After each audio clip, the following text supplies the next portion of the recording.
Adiparasakthi matriculation மேல்நிலைப் பள்ளியில் படிக்கின்றேன். திருக்குறள் அதிகாரம் 2 வான்சிறப்பு.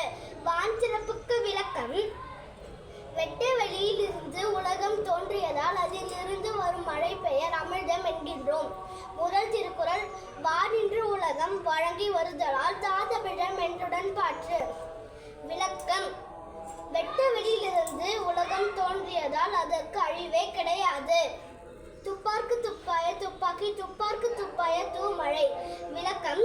உண்பவர்க்கு தக்க நேரத்தில் உணவுகளை விளைவித்து தருவதோடு பருகவும் உதவுகிறது மழை. விண்ணின்று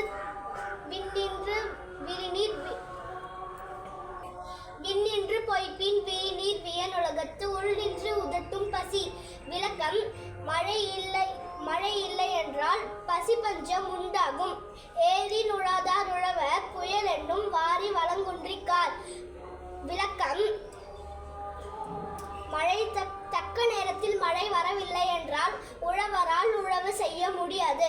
கெடுப்பதும் கெட்டாக்கே சார்வாய் மற்றாங்க எடுப்பதும் எல்லாம் மழை. விளக்கம். பெய்யாமல் மக்களை கெடுப்பதும் பெய்து கெட்டவரை திருத்துவதும் மழை. விசும்பின் துளி விழி நல்லால் மற்றாங்கே பசும்புல் தலை காண்பதரிது.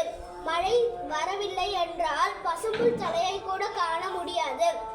நடுங்கடலும் தண்ணீர் மைக்குன்றும் தடிந்தடிலி தாதல்கா தாகிவீர். விளக்கம். மேகம் கடலில் இருந்து நீரை எடுத்துக்கொண்டு மழை வரவில்லை என்றால் கடலும் வற்றி போய்விடும். சிறப்போடு பூசனை செல்லாது வானம் வரக்கு மேல் வானோக்கு ஈண்டு. விளக்கம். மழை தக்க நேரத்தில் மழை பெய்யவில்லை என்றால் பூஜைகளும் திருவிழாக்களும் நடக்காது. தானம் தவம் இரண்டும் தங்கா வியனுலகம் வானம் வழங்காதெனின். விளக்கம்.